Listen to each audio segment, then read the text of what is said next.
Zašto majko tu kad nemaš da ga nosim ja? Možda bi me zbog dukata ona volela,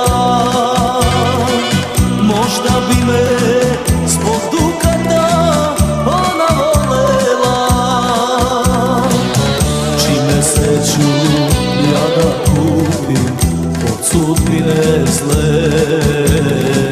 samo da je pored mene ne mogu bez nje.